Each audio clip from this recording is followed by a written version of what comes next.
Welcome to the Anger Management Podcast. It's that time of the week again, Liam. We're back. We're back. We're big. We're bad. We're barely conscious. I don't even know and anymore. And we're still here. We're still here. We're joined in the studio today by my lovely, beautiful friend, Fiona Barker. Say hi, Fee. Hello, Fee. We thought we needed a bit of a female presence. I noticed I'm the first female. Actually. Yeah. It's become a bit of a sausage fest over the preceding sausage weeks. Party. Yeah, well, there you go. That's between us. So we thought you'd get you in, Fee, to offer a balanced viewpoint. Yes. Matriarch society. There you go. That's it. We don't want to get shouted at, do we? So it's the Anger Management Podcast with me, Andy Stevenson. Me, Liam Simcox. And our special guest. Fee Barker. There you go. Are we addressing you as Barker these days, Fee? Yes, is that my what name. it is? Did you change it back? Yes, went back to my maiden name. Oh, right, okay. I'll tell listeners a little bit about our background. I've known Fiona for, about 30 years now. A long, long time. I first met you, my dad used to deliver milk to you, didn't he?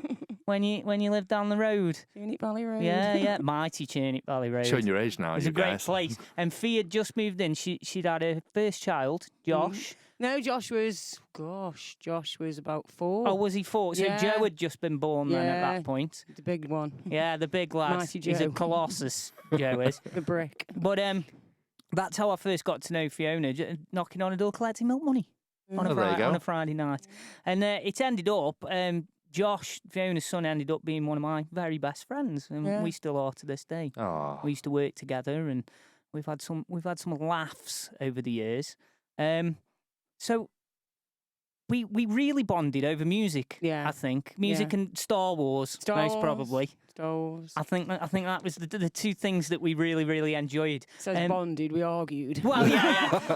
Fiona's one of the very few people who knows exactly how to put me in my place.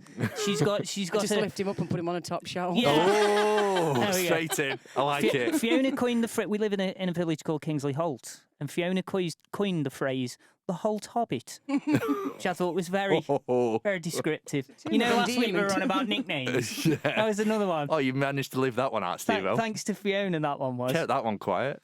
But Frodo. Frodo was another one. Airy feet, all kinds of stuff. But we bonded pretty much over music, I think. And you were a performer. I was for quite a while, weren't you, Fee, as well? You do some very good country style. Do a bit of everything. Bit of warbling. I did. Bit of warbling. Well, it's been difficult for everybody, hasn't it? But you stopped a couple of years ago now. Well, due to different changes in life, you had to stop. But it wasn't easy getting the gigs anymore. So it's. I'm speaking from experience as well. Yeah, it's difficult to get decent paying shows these days, and I used to enjoy watching you. I thought you were great. You did mainly cover stuff, didn't you? And we've done some bits and bobs together over the years, and I've done the sound for you at gigs and that. Did loads of charity stuff, which I liked doing. Yeah, and it was interesting times. So we're going to have Fee on for the duration of episode 5. We haven't got a title for this one yet. No. I changed my mind on the title. We were going to call the last one, episode 4, A New Hope. Yes, Fee. I did notice. But we changed it to members only. Oh, for the members' story. I won't ruin it for anyone who hasn't seen episode 4 yet. No. But that is the most I've laughed in a long time. I was You still were laughing in about that stitches. 3 days later. You were gone. I was couldn't killing stop me. laughing. I couldn't stop laughing. It was killing me. You had to go to a song. So thanks for that, Luke. Yeah. We enjoyed that one. Yeah, cheers, Luke. We've even had a donation this week, Liam, haven't we? Tell the listeners. I know, our very first donation ever. So, how much was it, Steve-o? It was £20. £20? Well, it didn't end up being £20 because PayPal dived straight in there and took 19p offers. Well, because they need that 19p. Yeah, of course PayPal they do. Big company like that. Struggling a bit. Yeah, but if you want to donate to us or anything like that, I mean, you can support us in any way, shape or form. It can be anything from 10p to £100, whatever you want to generate, whatever you want to donate. You know, Bill Gates might listen and just knock us a cool million off. Yeah, It'll be fine. No more podcasts for you lot. I'm retiring. You're coming to work for me. But yeah, obviously, there's in the link tree, you can see it at the top of the link tree. That'll be wherever you listen to this podcast right now on Spotify, Apple Podcasts, and on the YouTube video. You'll see the link down below, and you can support the podcast any way, shape, or form. It really does help us out a lot. We are going to be championing a new initiative aren't we, Liam? It's going to be called the Buyers a Brew Initiative. Very British. Me and Liam drink copious amounts of tea. As Yes. regular listeners or viewers will know, we also present 2 shows on the radio, Yes. on a local radio station. And we drink tea like it's going out of fashion. Yeah. So we're basically just trying to plug the Buyers a Brew Initiative, which basically means donate 50p, or if you want Buyers both a brew, £1. Yeah. Right? It basically, really, really helps. It does, the lights honestly. on here don't run on good faith, you know. Don't run on dreams, this podcast, does it? It's like that though, interview when you go to it, when you try and get gigs, and the promoter will say, "Yeah, can't pay you in money, I'll pay you in exposure." Yeah. And I'm like, What "Are d- you fucking kidding me?" What does he do? I tell you what, I'll ring Empower, right? Help me, you know that £125 bill I've got, that Lecky bill. Yeah. Well, I was just thinking if you'd take these exposure tokens. What? Well, I got paid in exposure by this venue, so I'm wondering if you'd just accept them. Kids are freezing to death, but you know, I've got all this exposure. What does he do? Take his top off, pay you an exposure? Gits. I had one. I think it was about 2 years ago, and I had this guy. He'd contacted me to do an acoustic performance, solo acoustic performance at. It's like a birthday party, I think. I can't remember. It was ages ago, and I was back and forth with him for about 3 days about the venue and PAs and all the rest of them, blah blah blah. How long he wanted the set to be and what songs he wanted playing, blah blah blah. And when it finally came down to the right, okay, mate, that's all sorted. I've booked it in the calendar. I've been arsing around for 3 days with you. If you could leave me a £50 deposit, and the rest will be payable upon completion of the gig. Yeah. Is he paying you an And he exposure? was I could almost hear the shock come down the internet cable. You know what I mean? Like, Sphincter clench. I got this, yeah.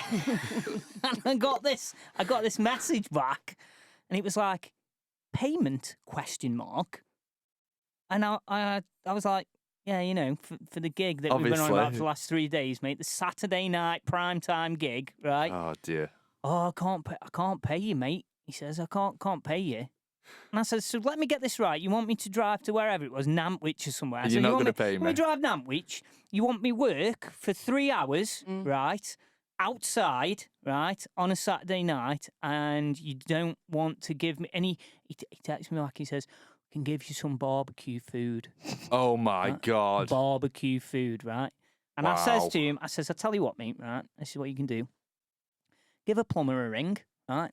Tell him you've got a bit of a bad. We've got a special guest. We've got a special guest here. Oh, with the McDonald's. Oh, I don't believe this. Look at that. I think that's. Let's show the camera. I think this is an anger management podcast first, isn't it? Look at this. Oh my God. I get looked after. I do. Proper looked after by my missus. Now we have to sit here and Doesn't look smell like a it three-way and watch split it. bag, does it? I know, Oh, no. that's nice. That Oh is. no. That ain't no sharing bag. Absolutely At amazing. My missus's first appearance on the Anger Management podcast, and she brings me a magazine. Oh. Hey, Boomtown. That's why I married her. I'm not jealous, I promise. So I says to the guy, I tell you what you can do, right? Give a plumber a ring.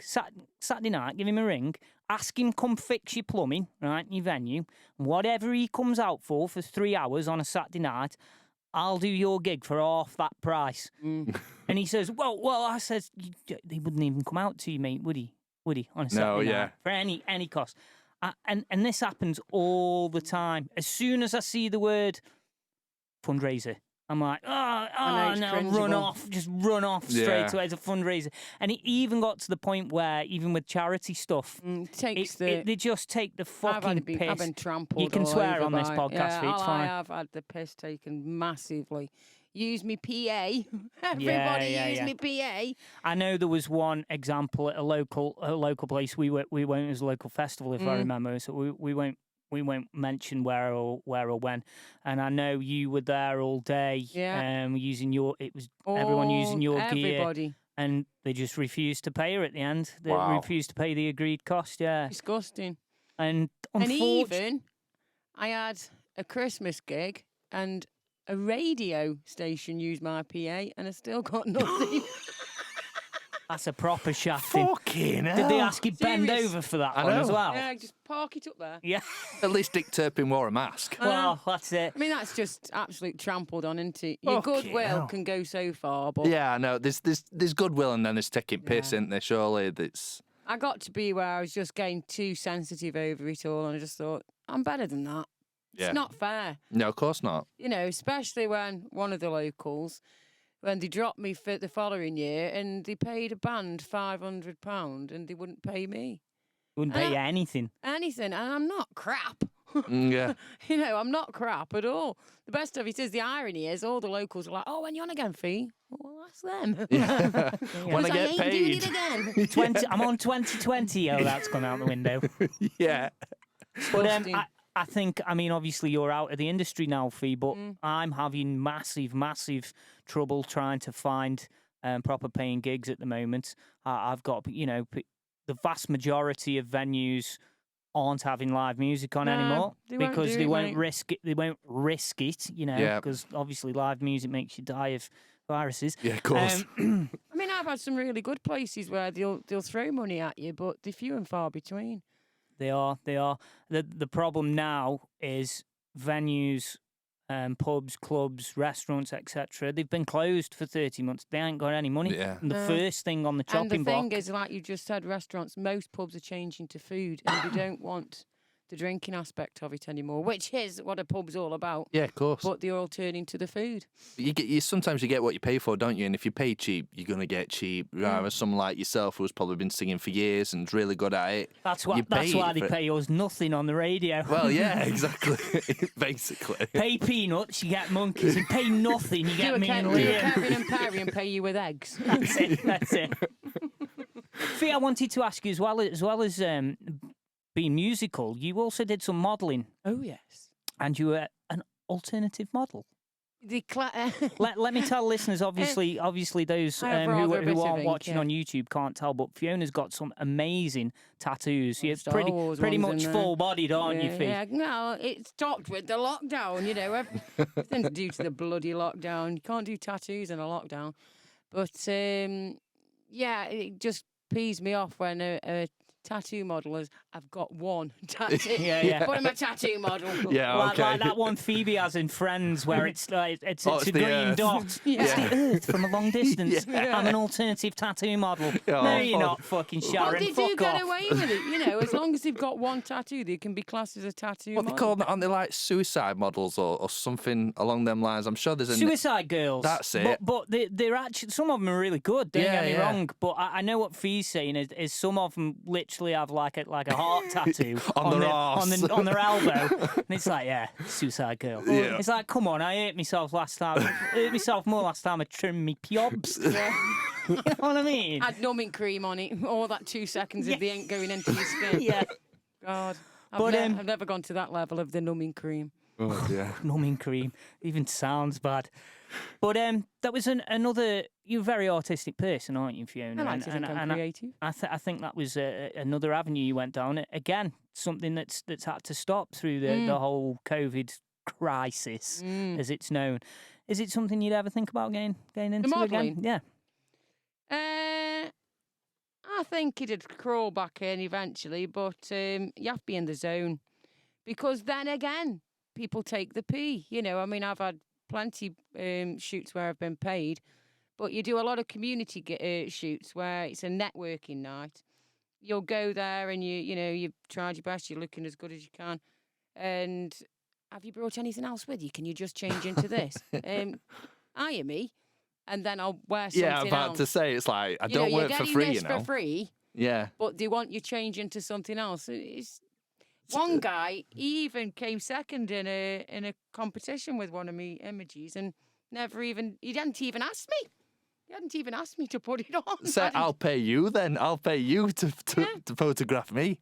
But there is a lot of good in modelling. There's a lot of good in it. It's a good confidence builder, especially at the time I needed it. But it's like anything. People just start to be where they expect something out of you, and they start walking on you a bit. So that's why I came away from that. I think it's the same throughout the art world. Yeah. And any kind of artistic endeavour.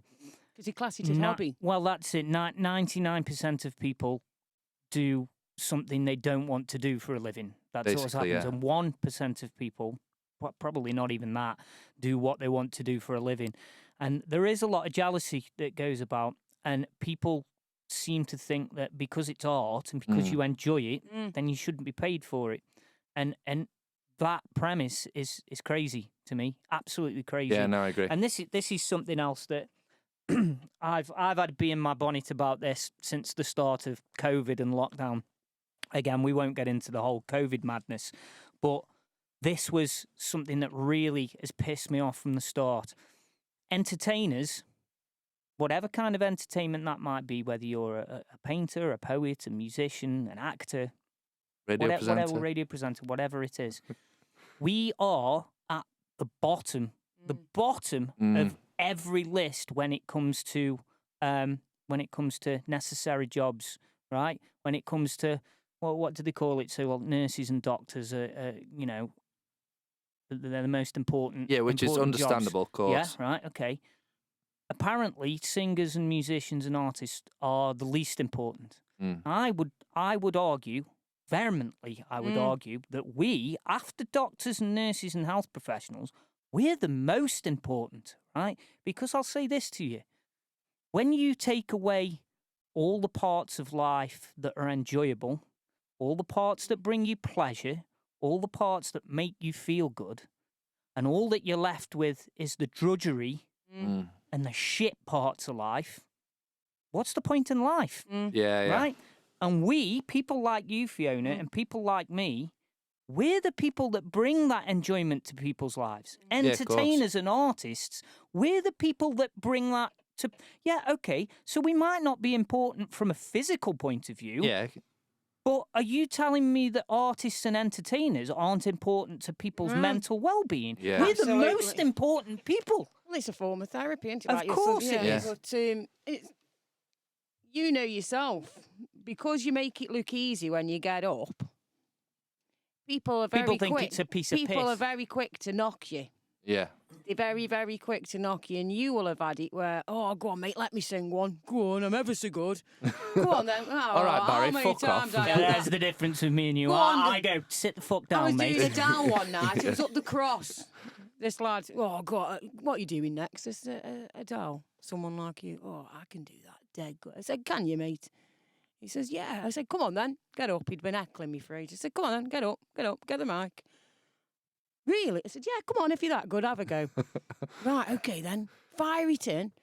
He sounded an absolute fucking twat. and was pissed. And he's there, and I just looked at him and stood there in, like, you know, jaw-dropping. I couldn't believe it. And he just Mesmerised stands by there, shitness. and he's still singing, and goes, you're absolutely shit, aren't you, really? And he says, don't be like... I said, just sit the fuck down now. I said, let me get on with it, will you? And I really did swear. Did he get paid? Did he bother? But that's the thing, because you make it look easy. Yeah, They're of so course, quick yeah. to heckle you. Yeah. You know. Well, people don't... I always say this to anybody. I will say, okay, so I don't care what job it is that you do. If you're a plumber, okay, or you're a you're a hairdresser, right? Whatever it is that you do, I guarantee you that I've done at least twice as many hours learning my craft than you have, right? Yeah. Because I love what I do, so I do it I haven't not practiced music for 30 years every day, right? Don't have a day off from it because I enjoy it, and I do it all the time. So however many hours you've put into being a doctor, right? Promise you I've put more hours into what I do. I promise you.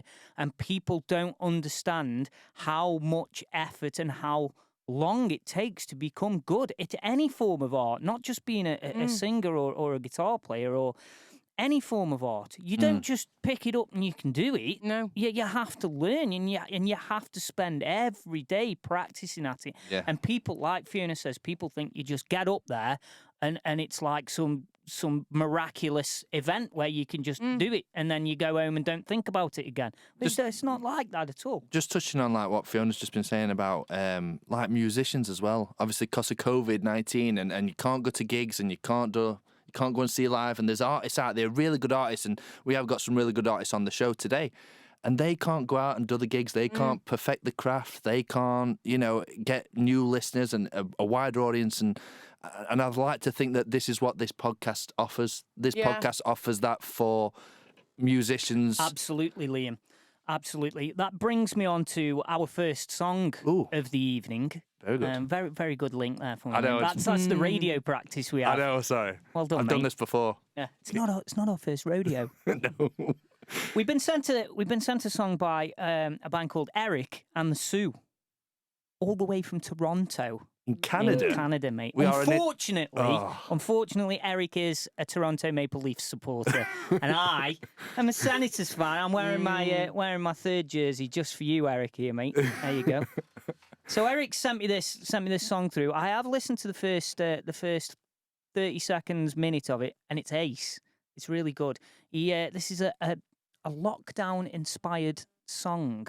Beautiful. From Eric. I've never met Eric before. He's new to the anger management setup. He is. But this song's great.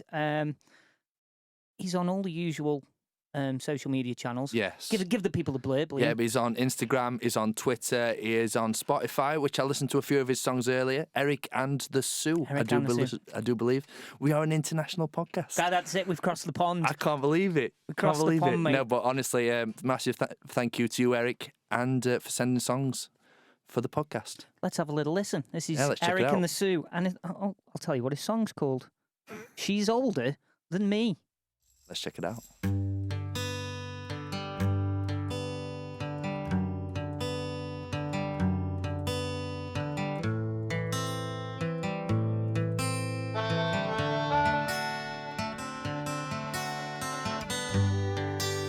She's older than me, but she sings beautifully. She's got a husky voice. Was she a smoker in her younger years?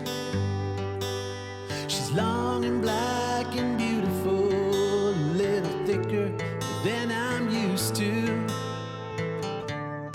She's got traces of silver and white.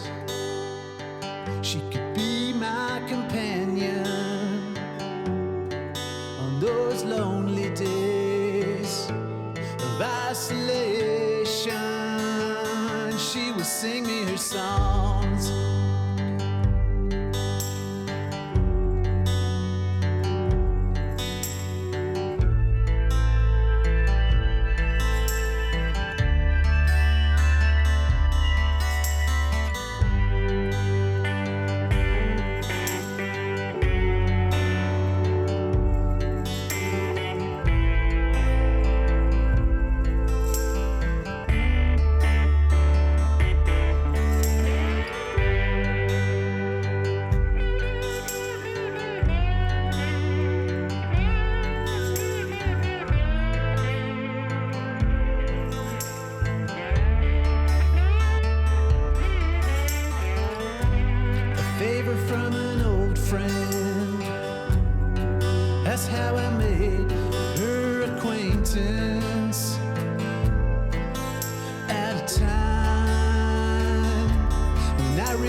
Welcome back to the Anger Management Podcast.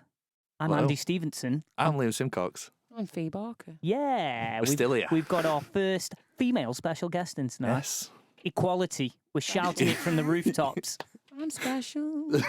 I really enjoyed that sing. No, it that was good, that song. Sing That was song. really Sing good. song. Eric and the Sioux. Very Yes. good. Yeah, I Eric liked it. from Toronto, Canada. Yes. Thoughts on the track? Very, vintagey feel. Yeah. Fiona, you said it almost had a bit of a Rod Stewart Yeah, vibe to it. definitely. Liam felt he was in a bar drowning his sorrows after his missus had left It him. was like very Eric Clapton Well, listenable. kind. Yeah, really good though. Yeah, Loved it. I thought it was a very nice song. Eric and the Sioux. You can check him out on all the usual social media Yes. platforms. Where does the name come from, I wonder? I don't know. Maybe Eric could leave us a comment and let our listeners know. Yes. Where obviously the Eric bit probably comes from his From name. him called Name. Eric. But the Sue bit, I don't his know. Monica. Is it his wife? Is it his Or daughter? is it Sue as in the the, Native the Americans? puppet off the Sooty Sue? Show. I don't know. How's it spelled? S-double-O. S-double-O. Oh, so it's not that kind of Sue. Ah. Who knows? Let us know, Eric. Yeah. Those of you who might have an idea, you could let us know as well. Yeah, of Liam will course. tell you where. Yes, you can find us on Facebook, Anger Management Studios, on Twitter, Anger Manage Pod, and we reached over 300 followers this week. Holy buggery. It was 100 last week, and now we're on 300, so massive Wow. shout out to everyone. Global. I know. Eric must have shared it in Toronto. He must have. Yeah, we're on Instagram as well, Anger Management Studios, and you can listen to us on Apple Podcasts, on Spotify, and we're in the process of moving over to Apple Music and Amazon Music. I sent Liam a message earlier in the week. You did. I'd just taken Litland to school. And I was coming back. I was trying to, the crossroads up the road, Fee. I was trying to pull out there, right? And they were doing some roadworks, right? And I understand roadworks have got to be done, right? Why? Why? I'm trying to stay calm. I know here. this is a good one. Why, when they put roadworks up, do they purposely put the signs in places where you can't see down the fucking road anymore? Why do they do that, Liam? Please tell me. We got a fucking clue, mate. So I pulled to the crossroads. I looked left, couldn't see up the road. Yeah. I looked right, couldn't see down the road. It's a fucking busy crossroads, Oh, yeah. man. How the fuck am I supposed to safely pull out of a junction when them muppets have covered all the fucking viewpoints? Right? Was there any traffic lights or anything like that, or like they usually have like three-way traffic lights, don't they? Was there anything like that, or is it just? Absolutely nothing. There You was, don't get anything like that there was a round here. bloke No. with an eye viz and his butt crack showing, mate. That was it. Never- That was what I'd got. Grim. Anyway, it got me thinking about roadworks. Liam wanted to mention a certain tunnel. In Stoke-on-Trent, yes. It's anyone who's from Staffordshire who's listening right now. It goes from a 50 to a 30. But yet there's works going on. It's been like this for the last 2 years. 2 years they've and been there's, doing this. there's no one in it. There's no works going on. But I've yet, never seen a work in there, ever. never. Neither have Not I. once. And you're going down. And fr- it's a tunnel. It's not like Yeah. there's a school in there. It's a fucking No. tunnel. You're not slowing down. Oh, admiring this work that hasn't been done. I mean, the worst you're gonna get is like a badger or a fox or someone from The Walking Dead in there. Right, it is me, right? Well, yeah, you've said it now. I'm flummoxed by it, absolutely. And I go through every time doing 30 miles an hour, and I'm looking round for anyone doing any kind of There's work. nothing, is there? I've been there at midnight, and there's no one there doing any work. Middle of the day, no what, right? But I tell you, when they actually start doing it, some fucking bloke will go, right, what we best do, best time for work on that tunnel, 8 o'clock till 9 o'clock in the morning, and 5 till 6 at night. Yeah. What do you reckon, lads? Here's time. another one for you. That gets me onto another one, Oh, right? he's off. The He's mate- off. Oh, I am. Soapbox. Soapbox feet. Right, okay, so my son's old school, I used to have to drive him into the city on a Monday morning, right? So the main road, is it the A52 or something? He goes up towards Hanley in Stoke-on-Trent. Main road, right? So I go up there on a Monday morning, set off at 7:30, and I get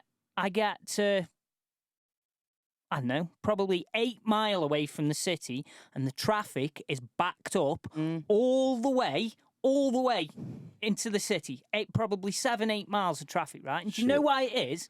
It's because somebody has decided that the best time to empty the bins on that road would be at 8 o'clock in the fucking morning, right? on a Monday morning, right? Some town fucking planner has gone, yeah, lads, no, don't do the estates at that time. Do the main fucking roads. Do the main roads and just fuck it up for everybody. That's what you're best doing. Fuck them. They can all be late for everything. 8 o'clock in the morning, and mate, it's insane. The bin lorries, and I feel so bad for the guys guys who were doing the bins, because every time someone finally gets past the bin lorry, it's fucking wankers, and I'm like, it's not their bastard fault. They're just doing the route. I can't I can't. I've got another one. Oh God. I used to work all over the country, as Fiona well knows. I used to work with her sons and her ex-husband, Mark, who's another good friend of mine. Shout out, Mark, if you're listening. We used to go everywhere, didn't we? We'd go up to Scotland. We'd go right down to Southampton and everywhere in between, Birmingham, Manchester, where all the big venues are, and we'd build the big productions. So we spent a lot of time on the road, particularly on the M6 and M1. The M6 is the worst road in the world. They've been revamping the M6 for 15 years. 15 years. And do you know what they've done? Nothing. They've turned the hard shoulder into another lane. No. 15 years it's taken. Wasn't it Chris Rea's song, Road to Hell? That's exactly. And back from hell as well. 15 years. Smart highways. You must have seen them when you've been driving. Yeah. We are making this into a smart highway. What do you mean? What, like's got an IQ 150? All you've fucking done is turn the old hard shoulder. And I drive along and I'm thinking, if I break down, I'm fucked. I'm about to say what that. What am I supposed to do? Wait, I break down and then get smashed by an articulated lorry. But Steve-o, it's a smart motorway, mate. What does it do? Like fold itself away or make another lane because it's dead smart? You know, it's bollocks, absolute bollocks. So they spent 10 years doing it southbound from Stoke, so it would take 3 weeks to get to Birmingham, right? Yeah. They finally finished that. I was like, yes, mint. I can finally drive down the motorway properly. And then they did it northbound all the way to Manchester as well. So we were fucked going that way. And every time I would go up there, again, this is going back to the Mere Tunnel, but every time I would go up there, I'd get on the motorway and within half a mile, I'd see the signs, roadwork starting in 1 mile, blah, blah, blah. And you just start seeing them, like, sporadically. You know what I'm going to say, don't you? Just dotted about, like one. Cone. One. There's a cone. Another cone, and all of a sudden, it is like The Walking Dead, like the zombies, and they're everywhere, and there's millions of the fuckers everywhere, but they're not doing anything. They're there for no reason. I don't understand why they're there. And you go along, cone, red and white, and then every now and again, you get like a black and gold one. Well, or a green one. Or a purple fucker. Now, when I was a kid, there was only the bog standard cone. These different coloured cones now. There's even blue ones. Diversity within cones. Diversity cone farming. Somebody realised there's a big business in cones. Probably. Well, I look at it like this. If you had the patent on traffic cones and you got like 1/10 of a penny from each one, in this country you'd be a multi-billionaire. Basically. Because there's at least 10 billion of the fuckers on the M6. Cat's eyes as well. If you had a stake in cat's eyes, think of how many of them there are. But anyway, it kills me every single time I go anywhere, right? I remember going to Endon once, right? My old office was in Endon, and I left Kingsley Hall, and the journey's, 4.5 miles? Takes me 13 minutes, right?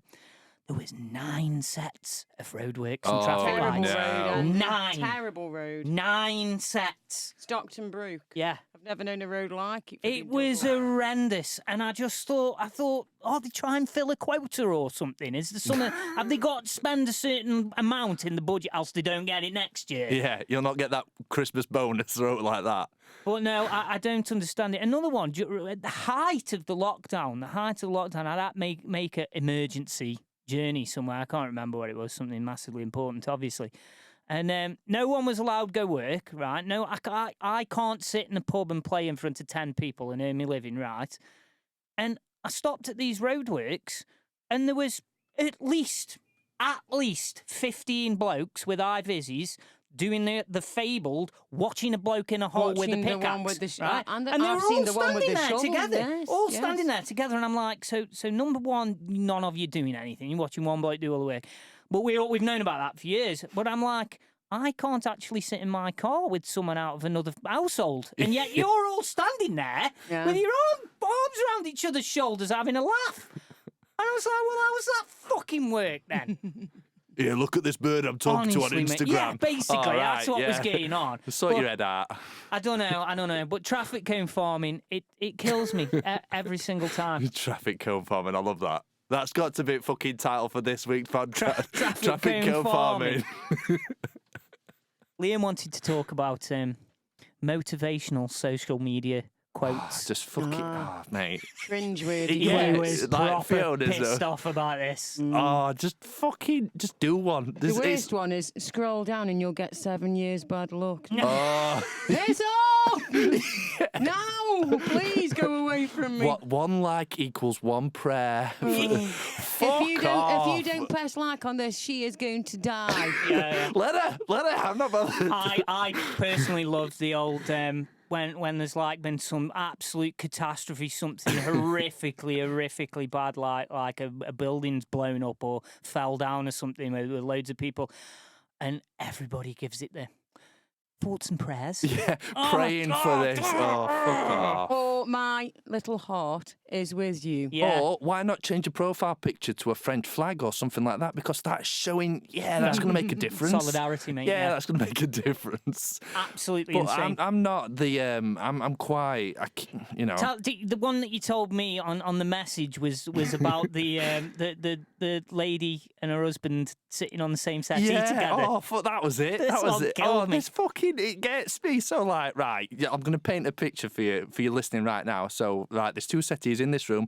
Husband sat on one settee and he's just put on Facebook, oh, I'm so down, I'm fed up of life, I've had enough.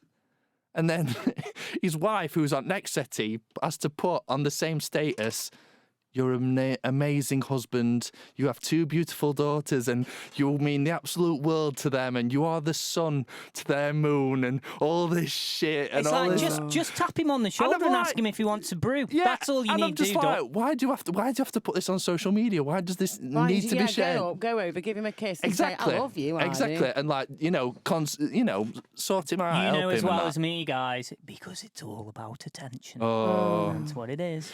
You know it. It's just Well, the best bullshit. one is, feel like shit today. Yeah. I'm not going to go work. I'm getting off lying in bed. Stop fucking clicking on them buttons then and go sleep or something. What are they doing? You lying cunt.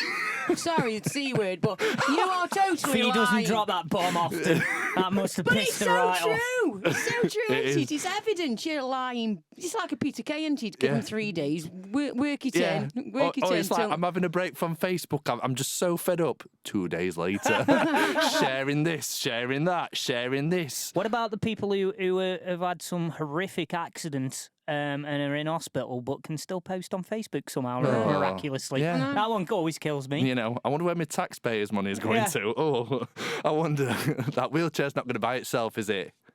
As regards motivational, though, I think the ones where they literally take a quote out of some book or some famous work and try and apply it to something that's going on currently, and I sit there and it just makes me cringe every The single Minion time, ones. Liam. Have you seen those ones? Yeah. That it's just like some utter bullshit, and it's just pictures of Minions, like, and it's always like, I don't know, divorcees, like middle-aged, I don't know, men, women, whoever you are. If you identify as a wheelie bin, that's fine. Then they just share them all over social media, and I'm like, why do you do this? Why do it? Why just? I always think if that's all you've got to share on social media, well, how interesting Or are quizzes. you as a person? It is Do you on know what I mean? me and me other half have been on this one because he's a guy I'm not going to mention, but every single day he takes a picture of every single meal he's eating. Oh, we touched on We this. did. It is food on the last level. week. The cringeworthies are It on is, the level yeah. of meal pictures. It's just fucks Yum yum in my tongue. Punch in your face. Just eat is what it. you want to Just genuinely do. eat it. Ain't That's it? fine. I mean, what are they about? Like you say, is that all they've got to do in their life? Don't you just think it screams midlife crisis, though? And then they've just said, I will do. Well, why are you eating that then? Get off. It definitely is a midlife crisis. It It would is. go with Luke in his Porsche Boxster Yeah, oh, yeah. from last week. Yeah. Maybe that's something listeners could get in touch with. What is the definition of midlife crisis? Yeah. You know what I mean? I bought a yellow sports car. I remember that one. Remember that one? I remember when it smashed up at Shaw Park. Yeah, and I put it through the edge. I asked you if the Lego pieces were going to be picked up soon. I put it straight through the edge, I did. Oh, dear. Although, I've got to defend myself, it wasn't actually my fault, that one wasn't. The farmer had been spreading shit. And they'd been pulling where I spun it was right on the What's he been entrance saying to about his you? farm. I don't know. Spreading shit Spreading shit. And he got shit all over the road, and I come round the corner, and with it being like a tiny little sports car, like a go-kart, come round the corner, and that was it. There's just no grip. I was on mud. I turned my steering wheel and I'd never even just went straight through the edge like that. There I was. Just up from Bad Egg Bend. If you're listening, Jay, just up from the one where you put your car through the edge. You think you were playing Mario Kart or something like yeah, that? basically. That's How many times has that sign been knocked down, that road sign? It's weekly. It's always getting no. You know, knocked there's down. actually they've put a new sign in, and the old sign is in the edge. I walked past it the other day. Thought you couldn't even be asked pick the old sign up and get rid of it. We had a Graham poll last week. We did. It was quite an interesting one. Those of you who did listen last week will know Luke's trying not to laugh. Luke's story about talking to his nan about his genitals had me and Liam in fits of hysteria. We almost couldn't continue the podcast. We were dying that much. I'm trying to keep it together right now. Our Graham poll stemmed from that conversation, and we were trying to come up with the most polite way. If you did have to have a conversation with your nan or granddad about your nether regions, what would you use? Yeah. I went for meodes, which is a Cheadle area Which phrase. encompasses your shaft and your balls, basically. the whole package. Yeah, that's the one. Which is what my missus would go for if it would have been an option. Package. Liam went for Me old man. Me old man. Yep. And Luke, of course, went for... Member. Luke went for member, which is... surely won the poll. I haven't seen the poll, no, Liam. You're going to tell us what the results are. Yes, I'm going to tell you what the results are. So this week we've been asking the listeners, what's the appropriate name for your penis? And your options were Meodes, which was Andy's choice, Member, which was Luke's choice, and Me Old Man, which was my choice. And with 100% of the votes, Member has come out on top. Never have I been so pleased to lose a Graham poll. I know. He's the biggest member. Oh, brilliant. He's the number one member. So member wins. It's as simple as that. Yeah. Fee, you've got 3 boys. 3 boys, Did you have any special... it would have been Widge, wouldn't it? Widge. Todge. Yeah. Widge. Wipe your Widge. There you go. Take your Widge off.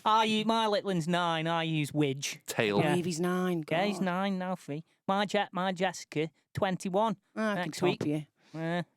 Getting on. Where does it all go? Flies. Disappears, doesn't it? Flies, mate. We're going to have another song. Yes. We were contacted by a gentleman called Pete Cole.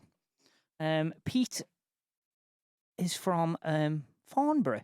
And he does a compilation album. He's done this since 1991. Wow. A compilation album of local unsigned artists, which is fantastic. Yeah, of course. Brilliant. I was reading his blurb earlier, and apparently the first half a dozen 8 or so were on cassette, and a long time ago, obviously. Say wow like as if it's a myth. I know. But like kids these days, they'll be like, "What's a cassette? What's a CD? What's the?" Cassettes are great, especially 91, especially Ravage out of Soundwave and Transformers. Yeah, he was my favourite Transformer. But anyway, back on track, Liam. Sorry, I'm sidetracked. I wasn't even born in 91. So Pete was good enough. He's got 10 years on me. Oh well. You should say no way. Even I'm the youngster today. Say. Sorry. Really? I'm the youngster today. Oh shit. Loving it. Oh, so Pete was kind enough to send us the latest release, which is the Farnborough Groove Volume 12, with a collection of absolutely fantastic unsigned artists on. I've managed to listen to most of them. There's no dead wood at all. Wow. It's absolutely fantastic, Liam. And we're going to start I'm going to try and play all the artists over the coming weeks if we can. So I thought we'd just start in alphabetical order. So we're going to have a band called Atlantic Fire on first. And the song's called Carry Your Own Weight. They're a British rock band formed in 2015. And their blurb says, synth-heavy, melodic, indie rock. Ooh. Covering all bases. Yeah, covering a lot of bases there. Now, I have actually listened to this track, and it's quality, really, really good. So, Atlantic Fire, Carry Your Own Weight. Let's check it out. You can find them in all the usual places. Yes. You know it. Yes. Atlantic Fire, here we go.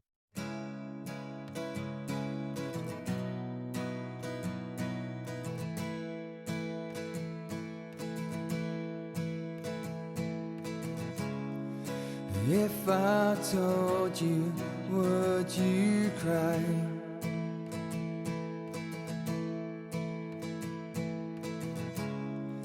It cannot be over yet.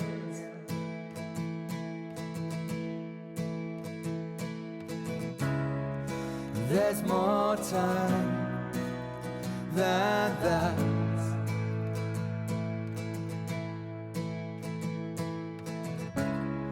I have another thing to ask.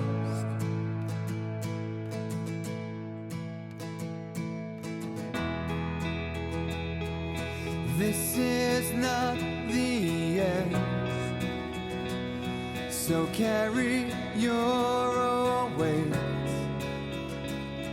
To trust in love this time, I'll always forgive you. We've been standing here too long.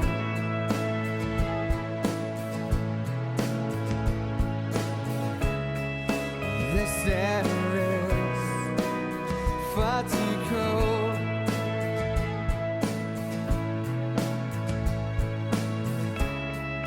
If there's something on your mind,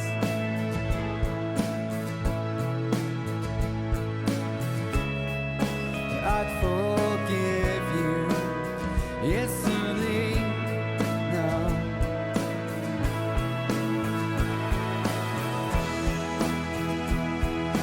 This is not the end, so carry your own weight. To trust in love this time, I'll always forgive you. This is not the end, so carry your own weight. To trust in love this time, I'll always forgive you.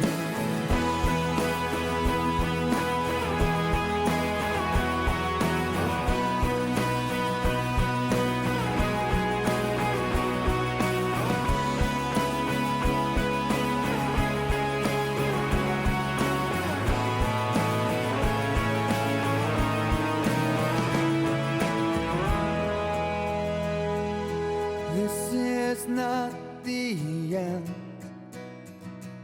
so carry your own weight. To trust in love this time, I'll always forgive you. This is not the end,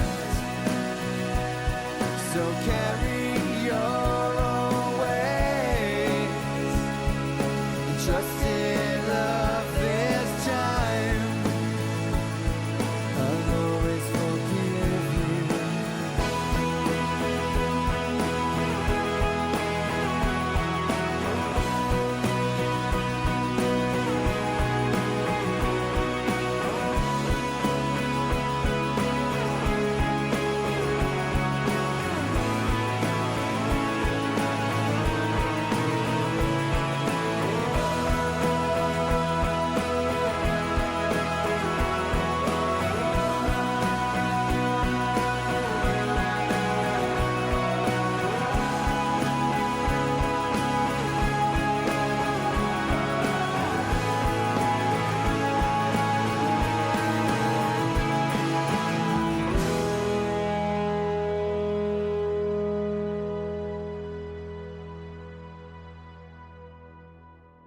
was Atlantic Fire. Mm. That was good, Fantastic that. song. Very nice. Love the strings in that song. I liked Yeah. it all, yeah. Beautiful Wasn't song. expecting it. Here on the Anger Management Podcast with me, Andy Stevenson, Milliam Simcox. and our special guest. Fiona Barker. There we go. I really enjoyed that track. No, I did. It felt like a band, a 90s band called Embrace, that I really, really liked. I had that feel with the sweeping strings. Felt very much like that. And we were just saying off air, every single song that we've played on the Anger Management Podcast so far over 5 episodes has been all unsigned music. Yes. And it's all been fantastic. Absolutely brilliant.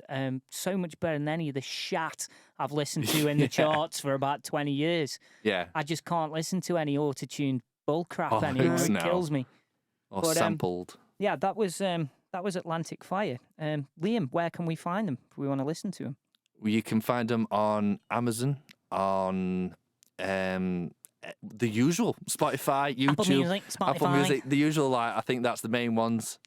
Give them a hunt and give them Yes, a listen, check 'em out, guys, yeah. because I thought that was fantastic. If they have more songs like that, then I'll definitely be giving them more Absolutely, a listen. that was Atlantic Fire with Carry Your Own Weight.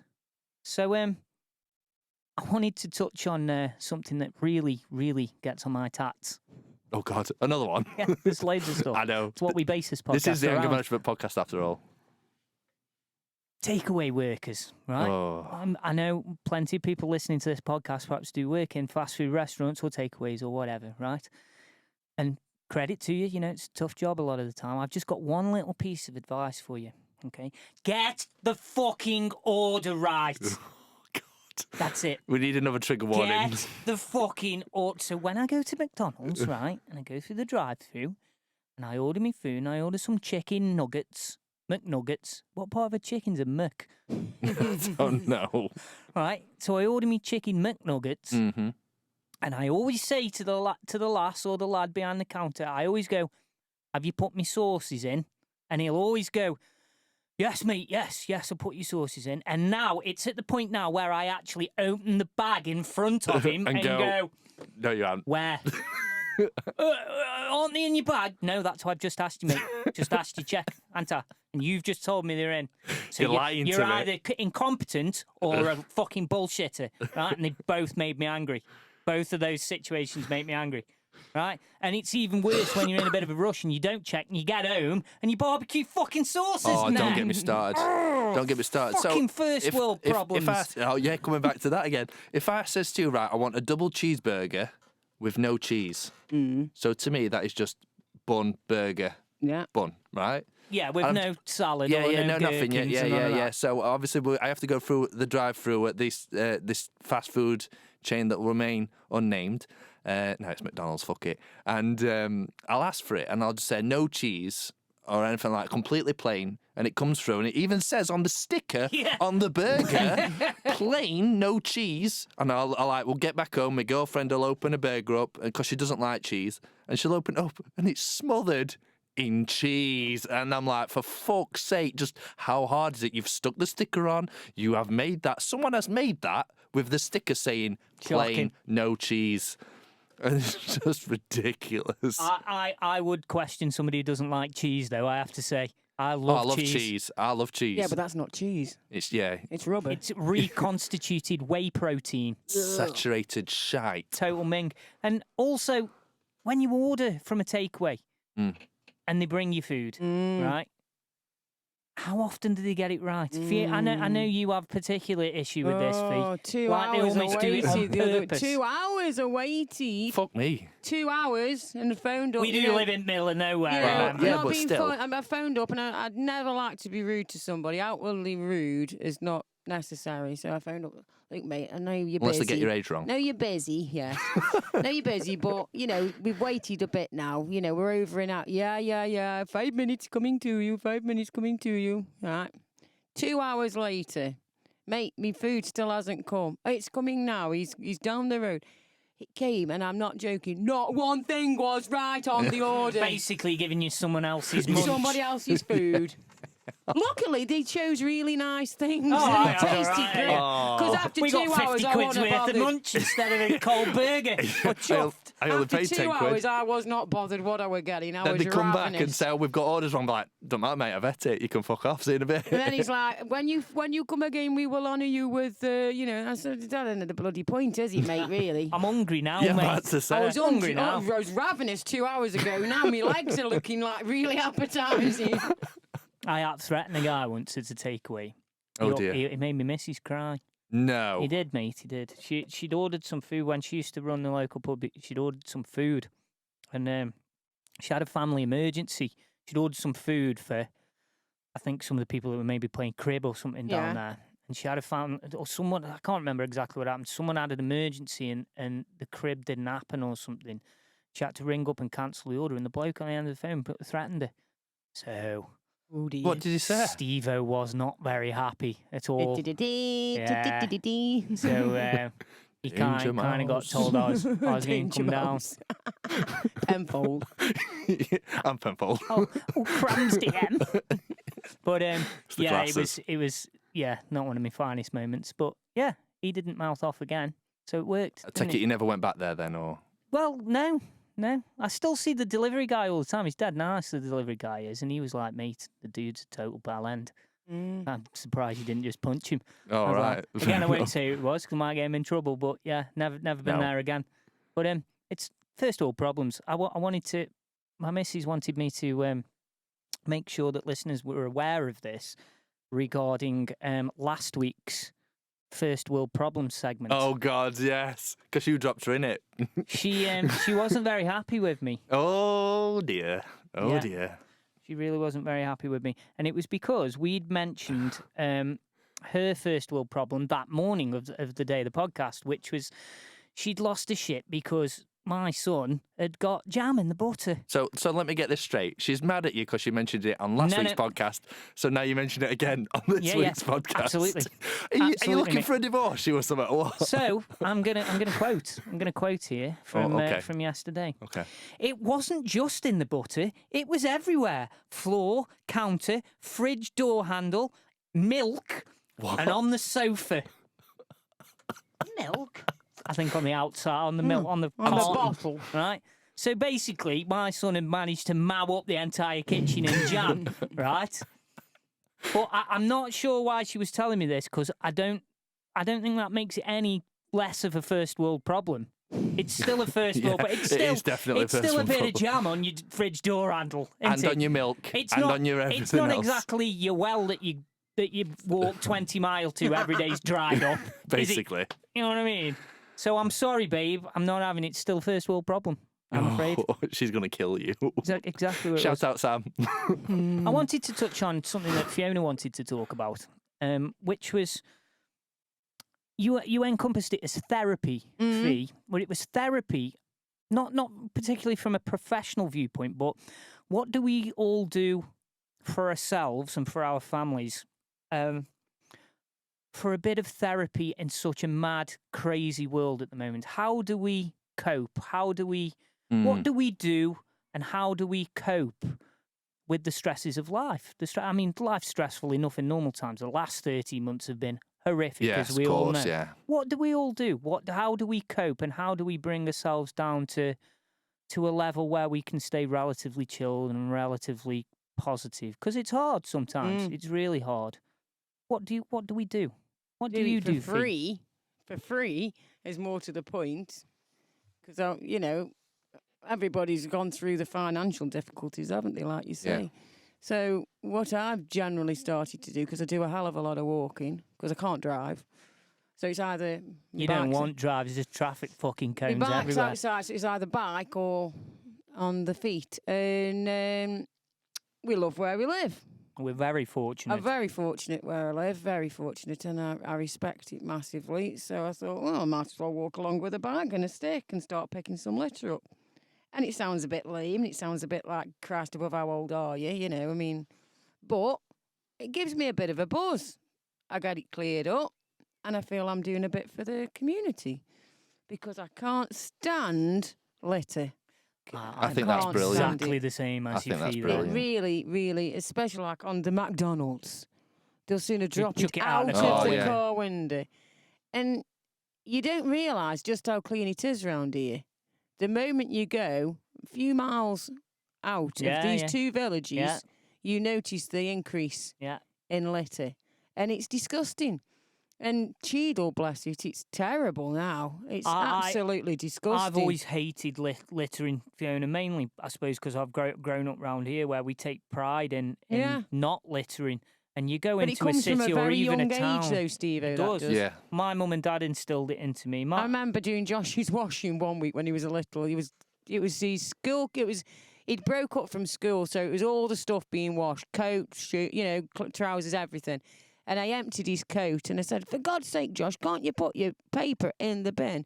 He said, "Well, what would you sooner have? In my pocket or on the floor?" He says, "You told me not to drop it." So I couldn't fault So him. he just stored it up So in his his pockets school were all trouser full pocket. of every kind of Kit Kat wrappers, everything. But it's stayed with him. They don't do it. They don't drop it. That's it. And I think it's something that is instilled in you as a child from I a young watched age. something on tally the other week, and it was shocking the amount of litter on beaches. Was it the Stoke It was on highlights? beaches, and in the sea, the amount of plastic what's in the oceans. I couldn't watch it. It was that It's upsetting. great. Oh, no, it does I mean could that. not put myself through watching it because I just thought, what in God's name is there for, like the little ones now, like you say, Joey's 9. What is there for him unless somebody starts doing something drastic? And all it is take it home and put it in a bloody bin. That's all it is. Don't be a dirty munter and leave it on the bloody beach. Yeah. It's shocking. Dirty munters. Dirty munter. And I look the word munter up and I know what it means. But it's It's just not good. Dirty It's munter. just basic decency, innit? Like you've just touched on, like you brought up with morals and stuff like that, and you don't just chuck shit on it. Like you go to any McDonald's car park, any, He's just mowed up. and they're just It's everywhere. disgusting. They And I thi- literally provide like 50 bins for you to Yeah, put Well, your you shit wonder in. why there's the rats populating Yeah. everywhere. And I feel because the sorry for 'em. T-bone idol put them in the bloody bin. I feel sorry for workers that have to go out and clean it all up after See, people. that would be my ultimate job, that you would. know, I'd would- love that. I would love that job. So Fiona gets a relaxation So and, where'd you get a little yours? bit of a kick from going around the local area and helping to Yeah, pick the litter up. great. It does more good. up there good. than Yeah, you it is. realise Yeah. mentally. No, It's a it's good, good that. clear up, honestly. Because you do get a little bit of, you'd be surprised the amount of rubbish. even You've in made the a fields and difference, stuff. haven't you? Like you've made a Yeah. difference to community and stuff like that. Well, even like in the fields down here, when they've been baling, so the black wrap goes everywhere. Yeah.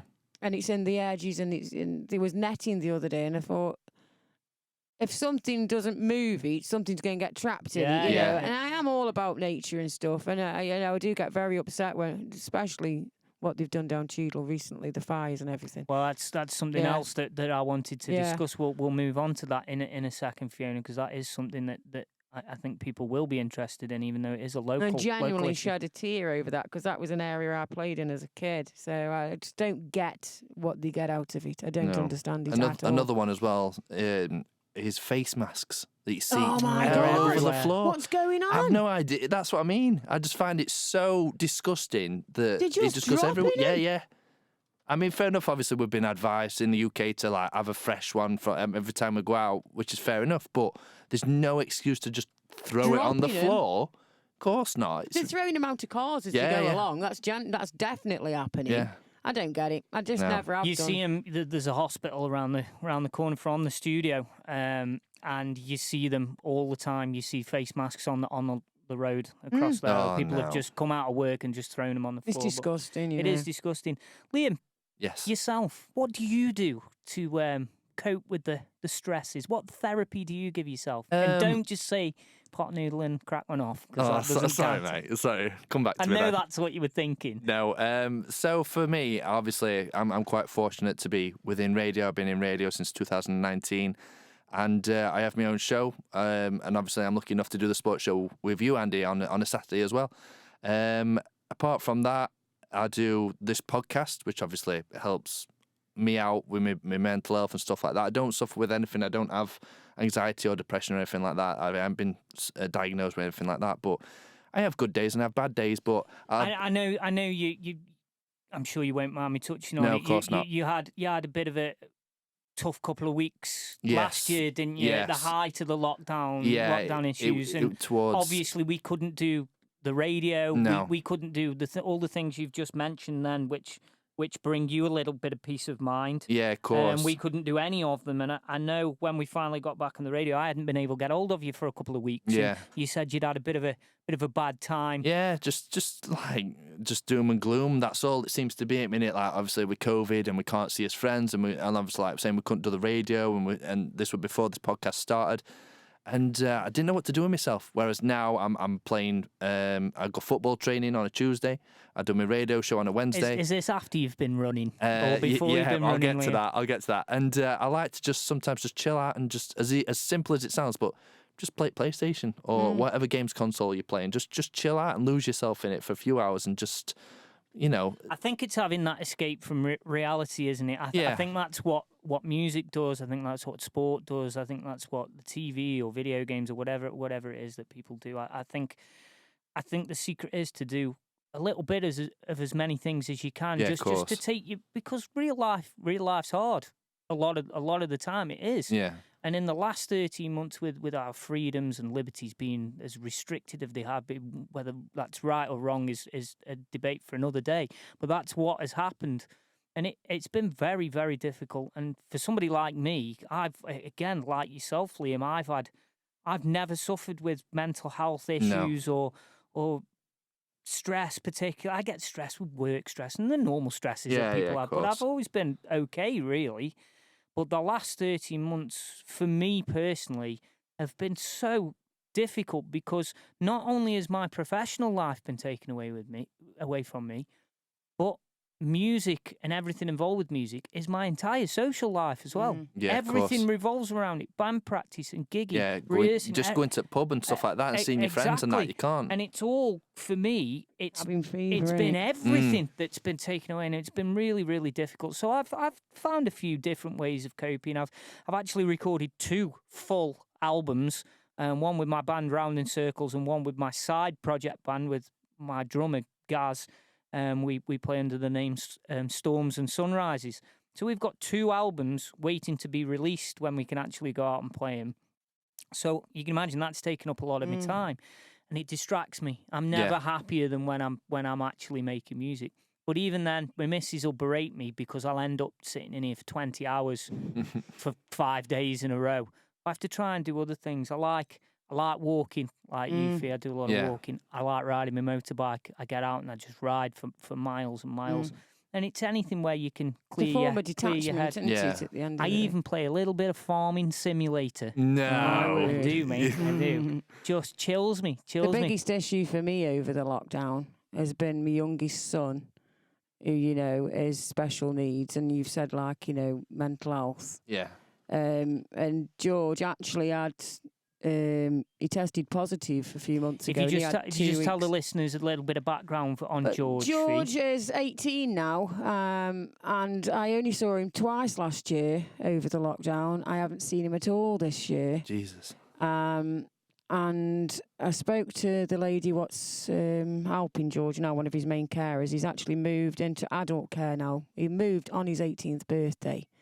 And he's severely autistic. It's called global mental delay. So everything around George is effective. I'd put George mentally about 4. He's on antidepressants now. You pair will know what it's like going through puberty with a normal ability, so put that on the extreme spectrum. Liam's still suffering with it. I know. As all men do. He's been trying to grow a beard since I've known him. Look, I'm trying now. Not much happening there, mate. I know. Like a pool table. Well, he's struggling a lot at the moment because he's moved house and everything's different. George has been in the same residential care since he was nearly 9. Wow. Till he was 18. And if you explain to our listeners how difficult has it been for you and for George? Basically, I had to make the ultimate decision of George going into care. Yeah. And for a long time, I couldn't even mouth the word care. I couldn't say it because everybody associates children in care with somebody that's been removed from that family. Yeah, like neglected or something like that. Or a form of abuse has gone on. It was very, very different from that. We love George with all his arts, all of us do. But George could not cope with living in the normal house setting. And I had to make the ultimate decision for George to go into residential care. And he was 3 weeks off 9 when he went in. And he just moved into his own house at 18. On his 18th birthday. So he was in there as a child. He's already achieved more than we did at 18. About to say. So yeah, he's done wonders. But you can understand that, you see, it doesn't faze George in a sense. How has it all affected you, Fiona? Because I know you're very close with your children. And how is it? I mean, for your other kids, it's a case of them calling round and seeing you, or chatting to you on the phone. Feel now, you can't really do that with George. No, so I feel now that he's gone into adult, that I've completely and utterly lost him. I've struggled massively. And that's why I've got into the litter picking to go out for.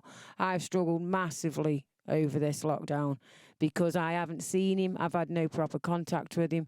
He's very limited verbally. He knows who you are, don't get me wrong, but you've got to have contact with him for him to know that. And these are the kind of stories that seem to slip under the radar with the whole COVID situation. These stories aren't the ones that are told. They're not the ones that get out there. People don't realise. So it's nice to hear that point of view. But I think as regards mental health and as regards how we can give ourselves therapy, I think we can help each other as well. And we promote this quite often on our radio shows. Yes, we do. We are big advocates for mental health, aren't we? I think that people become so wrapped up in their own world. I think it's a very isolated world now. I think yes, of course. The kids these days are completely and utterly insular. And these isn't the same feeling of a community for a child that there was like when I was growing up, like you were growing up. It was all about football. Still growing up, football down the rec. Cricket, like you're saying. Yeah. Everybody involved themselves in big groups of teenagers, and it weren't anything wrong going on. You were just out and having a laugh. You don't see that anymore. No. You don't see it. No.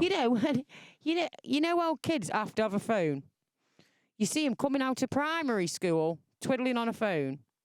I was talking to somebody yesterday, and when I grew up, we had one phone in the house, and you didn't touch that phone. Yeah. You get killed by your dad if you made a phone call. Who are you ringing? Yeah. My mother, who are you ringing? Is it a long call? Yeah.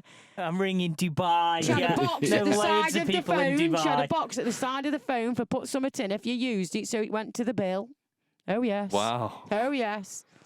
Not like now. No. Kids, 7, 8, and they've got a bloody phone. They're on contracts as well, like 50, 60 quid contracts. And I think, what the fuck? How are you earning that? You're not sweeping a chimney, are you? Well, you know what you do? You blame the parent. You don't blame the kid. No. The kid ain't doing it. The parent's doing it. Yeah, no, I agree. It's ridiculous. The world's gone mad. It has gone mad. I agree. And on that note, we're going to have another song. Oh. This is another that was sent by Pete Coley, we mentioned earlier. Yes. Mm-hmm. This band's called, honestly, guys, if I pronounce this incorrectly, I am Not sorry. going to butcher it, I think it's Barerra. Oh, yeah, that's how I'd Barerra, say it. Yeah. And the song's called The Last Night of Our Lives. And Barerra, from their blurb, I've noticed they're an alternate rock band from Guildford. Guildford? Guildford, yeah. Formed in early 2020, so just before lockdown. Like fairly new. So I was wondering, I'm sure maybe they'd leave us a comment or let us know how this came about. How have you managed to record? How have you managed to practice? How have you managed to get around the bullshit? Considering you only formed, so at the most you could have had 2.5 months, 3 months of practice, and yet you've done enough to make this cracking song. What we're going to play now. And like I say, the song is called The Last Night of Our Lives. Let's check it out. Barerra. They're on all the usual places. Basically, yeah. You know it, Liam. I won't make you read the blurb again. Barerra. Let's check them out.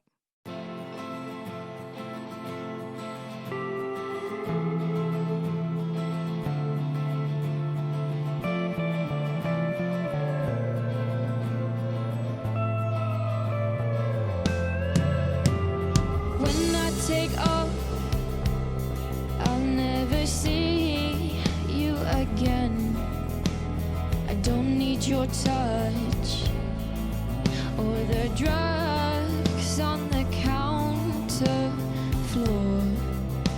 Turn around, get my head out the ground, take it back from the words that we shared. But who cares for love? I don't need none of that. You go down and get up, but what's the point of leaving it behind? Slipped away, don't take it hard. I don't need anything, no anything, no anything.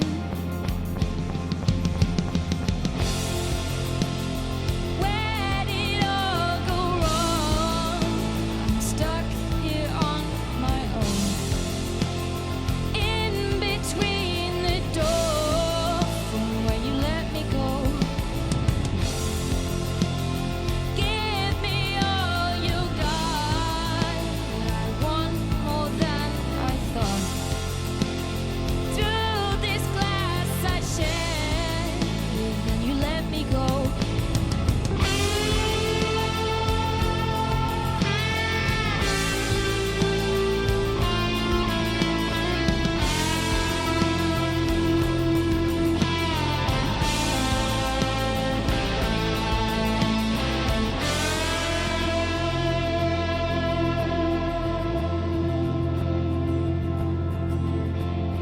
When I take off, don't try to make me cry. I love feeling loved, but how could I escape your grasp? Turn your back, my knife's hanging there. I don't want you to think you want none of it. I need that drink. Where did it all go wrong? I'm stuck here on my own, in between the door from where you let me go. Give me all you got. I want more than I thought. Through this glass I shared, then you let me go.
That was Barerra on the Anger Management podcast.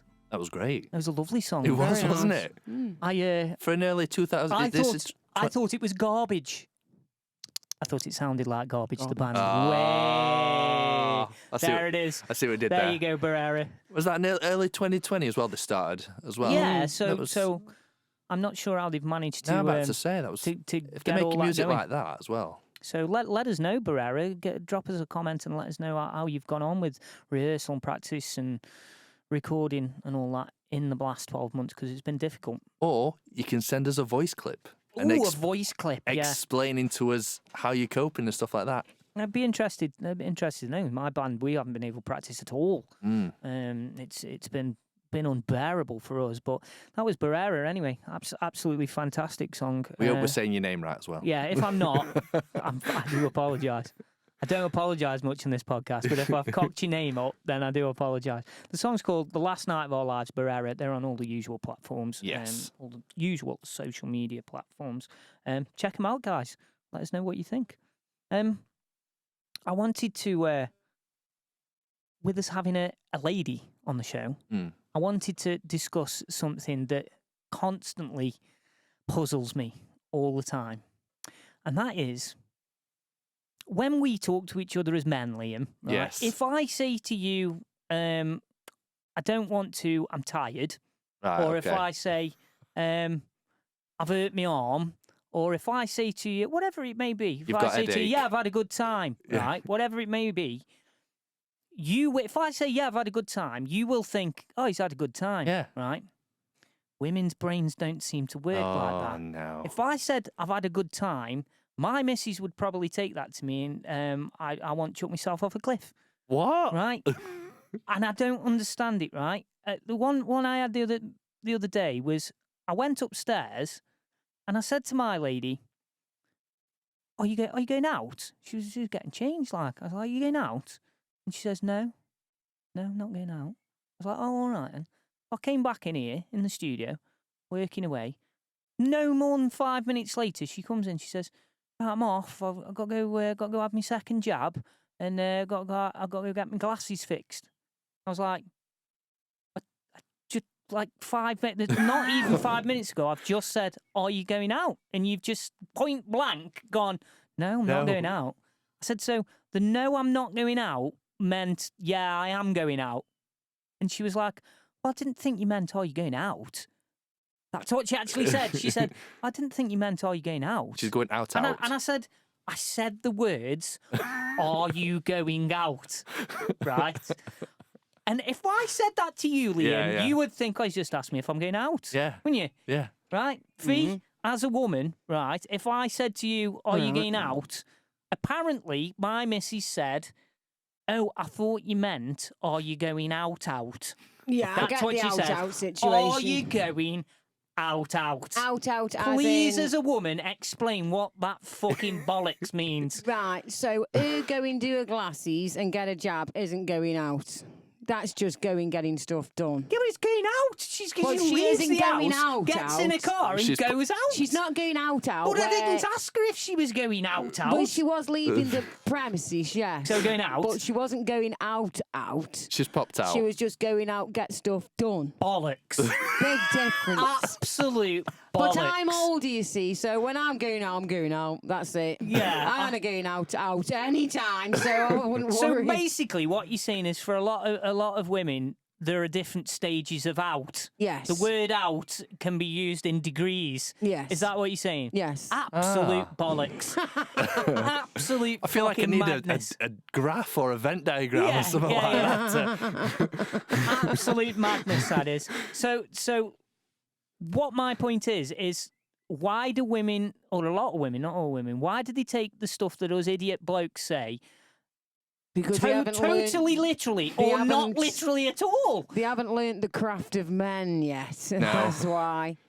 Like I say, I'm a lot older. I live a lot older. You know, I'm on the half century. Liam. No, you're not. No, don't be daft. No, come on. No, you're not. This is where you get your chance back.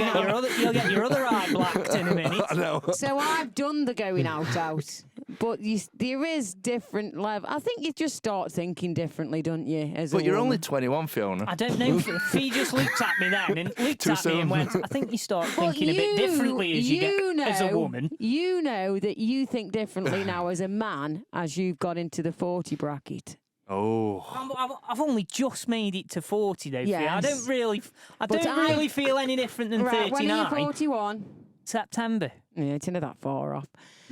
So once, I think, I was saying this earlier, and the big difference how you function and think once you've gone into the different decades makes things far different. And how women perceive men once you get older. You don't bite to the literal way of men's thinking as you do. Because we are very literal beings. Men are very literal. Men are very literal. We usually, most of us will say what we think because that's what we think. We're just arseholes, aren't we, really, to be fair? But that's what I don't understand. You get called an arsehole for actually just being straight See, up. I prefer the straightforward approach. Does this dress look nice? No, you look It's all right, shit. but it's not your best. You might not want to hear that you've put weight on or you look a twat in what you're wearing, but you'd prefer to know it. I think, well, you'd prefer to know it, but I don't think a lot of women would prefer to know it, Fee. I'm a point blank head on. Just tell me how you it is. You always have no, been. like that. But I don't. I sort of never really know what to expect. Sometimes I find myself going, well, should I say that? Is there a safe answer? Yeah, is there a more diplomatic way of saying them shoes you've bought are a waste of fucking money or whatever it may be? Is there a more diplomatic way? I don't think there is. I'll tell you one that gets me. 2 words. I'm fine. Oh, Liam. I hate those words. See, this is what I say. You see, you're still young, so when she's saying she's fine, she ain't fine. I'm young. Oh, I'll take that. And when she says she don't want anything for her birthday, she's talking She means she shit. wants everything for her wants birthday. Lots. Yes. She just doesn't want you to say, what would you like? Get on with it yourself and Don't think say for to her. yourself. Don't ask her what she wants. Just go for it. Do it. Yeah. But when she says, I don't want it, she does. Yeah. This is what I don't understand, though. I swear down, if I was married to my best mate, Chris, right, there'd be none of this shit.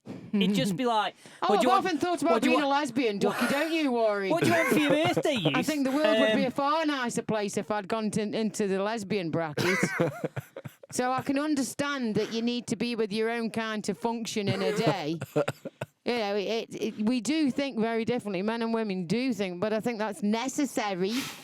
There is a necessary thing. This is a big social thing at the moment, isn't it? Where men, we're having it rammed down the throats that men and women have got to be equal in all things at all times. And I think that's bollocks. Men and women are completely different and good and bad at different things. I think what has to be instead of put on the same level as the respect of the person. That's all that matters. Absolutely agree with that.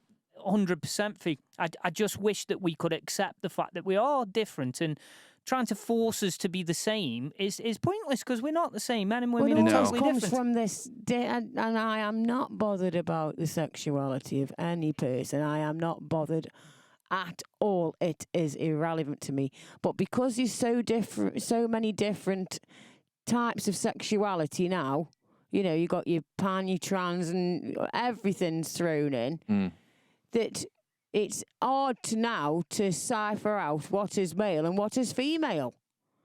That's basically what's happening because they're all encroaching in you know what I mean? That's man, that's woman. How many different sexualities is there now? I don't know. You could be... There's a hell of a lot. You could be anything sexual, couldn't you, really, these days? Thing is what does it matter? No. That's what gets me. You are what you are at the end of the day. Like, if I had a son or a daughter and they came out as gay, bi, transgender, whatever, it doesn't matter. You'd still love them for who they are. Exactly. That person. Exactly. But you're getting it rammed down your throat. Sexuality is like putting little bits into adverts now. You know, they throw in, like, you know, the gay couple into, like, even frigging DFS or something like that now, aren't they? Yeah, I've seen it's that. almost like people are being tokenized all the time. It's like, well, we'll have to have someone of that race, and we'll have to have someone of that gender. We'll have to have someone of that sexuality. And it's like, why? I tell you what, have you watched that thing? We're all human beings, have you watched aren't that we? thing? Anyway, let's get back onto a lighter note.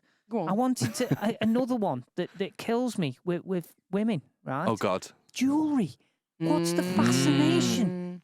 What is the fascination with jewelry? They're just fucking Bling, rocks. bling. Saying that, though... They're I've just only got a bit of fucking jewelry. stones No, and rocks out the bastard ground. If I went in the fucking garden, came back with a rock and went, there you go, happy birthday. She'd be what like, do you what's fucking this? say? Some coal. Yeah, you know what I mean? But it you know, I want a diamond. It's a fucking stone out the ground. No, I bought my girlfriend a ring on the first Christmas we had together as a couple, way back when, 2016. She'll kill me if I get that wrong. And I only paid like 30 quid for it. It was only Good for Christmas, and she had it for 3-4 years. It did really well, and then it just faded away. It did really well. What, set up a business met a nice bird and got a good mortgage, a couple of kids and a lovely house. Had some little diamonds. Bought a nice car. But no, obviously what I'm saying. Did really well for itself, that diamond. It lasted long, is what I'm trying to say, and it didn't fall apart as you get some rings and stuff like that. And it were only cheap, and it really well. Did really well. Yeah, I'll say it again. And then I bought one from another jeweler, I think it was last year or year before, and I paid 3 times as more for this separate ring. Right, I thought, right, she's had this one for years. I'll buy a really nice one. I'm not kidding. It got to Boxing Day and it fell apart. Did it? I was like, no, not having it. So I took it back and receipt and everything like that. And it basically, and it were, what's it called? Is it plated ring. So it weren't a proper ring, it was like a plated, and it were all crap underneath, and I got my money back and stuff like that, and then I went... All 30 quid of it, mate. No, I'm not kidding. This new one were about 80 quid for this ring, and I thought, fucking hell. Holy shit. Yeah, and I'm like, it's a Yorkshireman, that's mad. And so then I bought a new one, and that was similar sort of price range, like 40, 50 quid. And she's had it ever since. She's never had problems with that. So it's going to take a lot of buyers of brew donations to buy another one of those rings, Liam. But necklaces, though, I'm bad for breaking necklaces because when my girlfriend likes to leave a necklace on all the time. So, ripping parts of clothing off. The necklace goes with Leave me necklace on. Leave me necklace on, Liam. To leave a donation to the Anger Management Podcast, you can find us in the link. So no, but I like to spoon in bed, right? And obviously, and. Look at Steve-O's face. And obviously, as I'm putting my arm underneath to spoon. He's more of a ladle. Yeah. Poor Andy. Honestly, me and my missus are terrible. And I always end up snapping the necklace, so obviously I have to pay for a new one, and I must do it about 4 or 5 times. My girlfriend just decided, after 5 years of being together, I'm not going to wear any jewellery anymore. Yeah, she wears a ring still, but no necklaces, no earrings, no nothing. Unless we're going out. See? Me and my lady are the opposite of cuddly sleepers. I can't. We have to have our own space. I can't. I'm very claustrophobic. You know I'm claustrophobic, don't you, Fee? And I can't, when somebody's in my space, even my own wife, I have to have my own section where I can I love how you're doing like your arms. I'm just measuring out my circle of death. Building a trench around where he sleeps. Another one I wanted to ask. Right? Oh dear. This wasn't. I can't remember. I think I had this conversation maybe with my sister. Stuff that should be kept in the fridge or kept in the cupboards. Right. Oh. And the two that I've got, the two that piss me off massively. I feel a Graham Paul coming on with this. No, well, yeah, that's what I was thinking, a good Graham. So, number 1, chocolate. Right. Fridge. I agree. Fridge. Hurts me teeth. So I want to, but it are hurts you me a teeth. cupboarder? It's got to be cupboard. And the one more than anything else, and my missus, I have discussed this with her, and she does do this now, right? Keep the fucking squash in the fucking fridge. I've got one for you. Keep it in the fridge, please. I've got one for you. Sauces. So like your ketchup, your mayonnaise, have got to be in the barbecue. See, mine goes in the cupboard. Mine goes in the cupboard as well. Oh, shit. I don't like me Tommy sauce too cold. They've got to be in the fridge. Oh, shit. No. Perhaps that's why I keep waking up with extreme diarrhea in the middle of the night. You've got to be in the fridge. But no, the one for me is juice. Juice is the big one. Yeah. Because I always think when people give you go to someone's house, you want to drink, I'll just have a glass of juice or something. And they bring you tepid, warm fucking juice. And I always think, two things. Keep your juice in the fridge and run the fucking cold tap, right? Run the cold tap, because that first 6 inches of water that's come out your tap, it's going to be lukewarm. Is hot. It's basically like you've phlegmed in me glass. It's fucking yeet. Oh, Andy. I can't stand it, mate. Honestly, can't stand it. It really, really gets me goat. Thanks for that image. So I think that might be a Graham poll for us this week, Liam. Should juice be kept in the fridge? That's a good one, yeah. You can find us on Anger Manage Pod. Are we all, just before you start, Liam, are we all in agreement with that one? Juice in the fridge. Yes. Give him the blurb, Liam. Yes. Give him the blurb. If you want to cast your vote, it'll just be a simple yes or no, to be fair. Is juice... Well, no, I'll tell you what. The fridge or cupboard are your 2 options. You can find us on Anger Manage Pod on Twitter. Should juice be kept in the fridge or in the cupboard? Have your say. My missus rips on me for saying the word juice as well. She's got it because I'm always going on about posers on social media. You know, for those of you who are watching on the YouTube, when they take the pictures like this. Oh, yeah. The camera slightly above them. They're always doing that pout thing with the lips, right? They have to stretch their arm out. So I the phone. hammer everybody all the time about that. And anyway, we were in New Zealand a couple of years ago, and we were actually at, I can't remember where the place is called. It's where they filmed a specific scene in Lord of the Rings. Great film. And my missus wanted to go to these like rocks and cliffs where we were walking down there. And I was taking a picture of me and my missus with the rocks in the background. And I just happened, as I was clicking it, I happened to think of something, and I thought, I think Mrs. has left the juice in the car because it was hot. And I said the word juice. Now, if you say it to yourselves, or those of you at home listening, say the word juice, and as you get to the ooh part, just stop your lips, right? And that's where you are. Oh. And I was doing that just as I've clicked it, so it looks perfectly like I'm doing the Instagram model duck pout sort of pose lip like filler, yeah. And she hammers me every time I ever take a picture. She'll go, "Say juice." Bastard. Say juice. Fucking juice. She loves you, really. She does love me. She bought me a Macca's this evening. Just rub it in, mate. Whilst on air. Just rub it in. I mean, you don't get better than that, do you, really? We can have the final song of the evening. Oh. This is a lad who you first touched base with, I think. Yes. He sent you a message on Twitter, On Twitter, yes. It's a gentleman called Jack Gill. Mm. And Jack has sent me his latest release. I think maybe it's just come out or coming out in a few days. I'm sure Liam will be able to tell us when we come back. The song is called With Me. And I've had a little look at Jack's blurb. He's got alt rock, Mersey beat influences. It's from Liverpool. And he says his track is dedicated to the artists who helped him develop his sound. Wow. I have actually listened to this song, and it's mint. Wow. So I know Jack has been on a social media overload beast mode today. Big shout out, Jack. Yeah, thanks for that, Jack. He's been smashing this podcast to every corner of the globe. He's put it on Instagram, he's put it on Twitter, he's shared it on Facebook. So yeah, big shout out to you, Jack. Thanks, Jack. Thanks, Cheers, Jack. Mate. So we're gonna check out this song. It's Jack Gill, and the song is called With Me.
Take a ride with me.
That was Jack Gill on the Anger Management podcast. Great. Thoroughly enjoyed that song. Thanks for sending it over. Thanks for opening a dialogue with our very own Liam Simcox. Yes, Jack. yes. Thanks for getting in touch, Jack. That is me on Anger Manage Pod on Twitter. So yeah, you have been speaking to me, and thank you very much for sending it in. I found that was almost a little bit Smashing Pumpkins there. A little bit of Bob Dylan mixed in, and I could hear a little bit of John Power. With the accent coming through, which is obviously the Scouse accent. I could hear a little bit of a twang coming through. Yeah. John Power was cast in The Laws, if you remember The Laws. Very good. There she goes. Very different. But really enjoyed that. I was just about to say, like, you don't really hear an harmonica much, especially in modern songs. It's more sampled and stuff like that. But that's it. It sounded to me, from an engineer standpoint, it sounded like real drums, real bass. It didn't sound like there was much, if any, sampling going on at all there. So nice to see that style of production still going on for someone so young. But thanks for that, Jack. Yeah, absolutely cheers, Jack. fantastic. You can find him at all the usual places. Yes. Spotify, usually, you know how it is. Just touching on his Spotify, his this song that we've just played on the live on the Anger Management podcast, Put My Teeth Back In, has had over 15,000 streams in over 20 countries and been added more than 20 playlists on Spotify alone. Good work. That's Jack Gill with the song With Me. Check him out, guys. Yeah, brilliant. Cheers, Jack. We're nearly done. It's the last segment. Jurgen Klopp has spoken. Jurgen Klopp, bringing it back. And we're going back to very, very quickly. I just wanted to ask you one question, as we do at the end of every single episode. Mm-hmm. The one for me this week is me and Fiona were talking off air about Fiona quit drinking, didn't you, a long time ago? 14 years this year. 14 years of teetotal. Totally. Which is totally. That was good. That. Totally. Was that intentional or happy accident? Oh God. I've managed to quit smoking over recent years. Did it stunt your growth? Not more than usual, no. Stick knifing, Fiona. Stick knifing. But I wanted to ask you guys if you could have one vice with no consequences. Mine would be food. Food? Yeah. Well, like, you just eat any crap whatever you and not wanted. have any consequence. Yeah, just eat loads So you of could shit. just lie there in bed munching on pies and donuts and stuff. I've got a really bad appetite as I've got older, so sugar is my friend. Comfort sugar. Yeah. So if I could get away with just sitting and eating donuts like Homer, then I'd do it. Yeah. To hell with it. Yeah, I don't drink, do I? So why not? I keep myself relatively active. You know what it's like with the joints seizing up and everything. So yeah, if I can trough, I'm going to trough. Liam? I'd probably have to agree. I'd have to say food as well, because obviously since being on this diet plan for the last week and a half, and it's killing me. I haven't touched sugar, and that is my worst thing for sugar. It's awful. It's and I'm same. And I'm busy eating all these salads and air fried bollocks and all that shit. It even sounds horrible. Yeah, I know. And I just want a Chinese, and I just want a KFC or a McDonald's or something nice for my dinner. I'm sick of going to, like, I don't know, a supermarket like Morrison's or Tesco and getting like a meal deal and it's a salad. And I'm like, I just can't be arsed. Do you want an extra slice of tomato with that? God, let's live. Yeah, but that's what gets me. Like, that'd be me food. I could just eat shit all day, and that'll be me alarm going off on my phone. I do apologise. Sorry. Professional podcast. This is me. Naughty. Sorry. And another one is what I don't understand. Just touching on food is a double cheeseburger will cost £1.20 in the UK. A salad will cost £2.50. And there you go. And there's your problem. It's like Wrong, isn't it? And there's your problem. How the fuck are we meant to get fit and eat healthy? You go in a supermarket. If you buy to eat healthy, you go in Morrison's. It will cost you twice as much as buying shit. So for me, if I could just sit and eat takeaways, Chinese, I'd eat Chinese every day, all Chinese week. Food. Yes, thank you. Local Chinese not people. Dog, not dog or out like that. Yeah, just Chinese food. I'm very lucky. My stepmom's Chinese. Oh, nice. And so she makes us proper Chinese food from her hometown. And honestly, mate, it's nothing like the sloppy, greasy turd you get I'm from coming to your house then. takeaways. It's amazing, mate. So shout out Helen for your amazing. She makes this duck thing and this soup. Oh, I'm starting to dribble a bit now. I know. I'm on a diet here. He's got his bloody McDonald's sitting there. I know. You don't know about frigging Chinese. Don't offer us any, does it? So mine's a bit of a strange one. As you guys know, I've got a lot of problems with injuries I had from. I've got from a bad accident when I was 19. I fell through a roof and I had a lot of broken bones, and I have big trouble with my back, my pelvis, my arm, everything. My vice has become playing sport.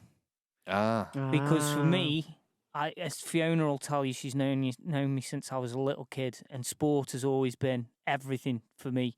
My football, my cricket, my tennis. I used to play street hockey, table tennis. I just love sport. And it just bloody hurts so much to play now. I started playing cricket again back down at Oakamore. So shout out to all the guys at Oakamore. And I put me all in. I give it me all. And you know, I can't help myself but give it me all. But I pay the price for it every time. And I'm only 40. I'm not old, and I've been a good sportsman. I've been a good standard footballer and tennis player, etc., etc.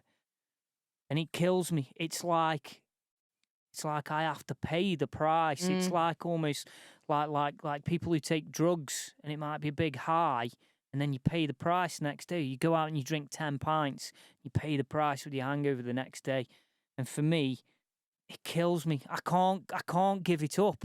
I can't. It's like almost like an addiction because I love a form of a drug, I isn't love it? sport, and it makes me feel so good. And I'm not too bad while I'm actually playing. No, it's after. But the day after, I mean, even an hour after I've finished, I get home and I can't get out of the bath. I can't. I'm so stiff. Yeah. I can't. Do you know what move. the irony of it is? Me with my litter picking, because I suffer with chronic pain.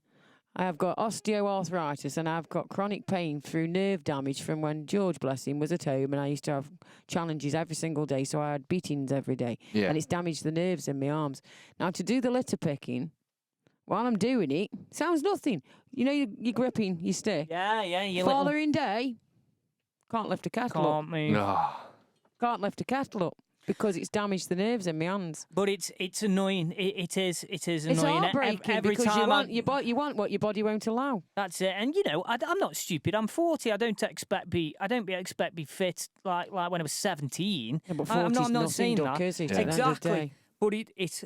I think if I could have one vice, I suppose it is a vice if you look at it like that. One thing that I could do, Yeah, because it's and not have to pay a price for it's a it. level of self-destruction, isn't it? Absolutely. We've almost run out of time. I know. Liam, remind everybody about our Graham poll again before we go. Yes. So we're asking this week, where do you keep your juice? In the fridge or in the cupboard? Or where should you keep your juice? Yeah. Maybe you have You to know keep where it you're gonna somewhere have your because juice put. your missus says it's got to be there. Yeah. And you're like, no, just put it in the fucking fridge. Gun to your head, you've got to put it in here. So yeah, that'll be live on the Twitter page at AngerManagePod. Head over there, cast your vote, and we'll display the results next week. If you get chance, buy us a brew. Yeah, buy us We're a brew. going to be promoting this this scheme over the coming weeks. Yes, buy of us course. a brew, 50p each. It's Yeah. £1. Even That's yeah, it. that's If it. you want to be super generous, you get free brew as well. Yeah. That's £1.50. Yeah. 3 sugars. So any contribution that you do kindly give to us goes 100% towards supporting the podcast, and it just goes to things like electric equipment, maintaining and stuff like that. So it does really help us out We're a lot. getting some new microphones. We're moving into a new premises, as we have Yes. touched upon before. We're just waiting for some building work to be finished. So we are planning on any donations that do come in, we're going to put towards these microphones that we need to get. So every little helps. Massive shout out to our donation last week again. Yes, absolutely. We £20. won't mention names because we're not sure if that's too crass. But thank you. Yes. If you are listening, Massive thank you for the donation. It's our first one. It made me feel all warm and I know. fuzzy. I can't believe it. It did.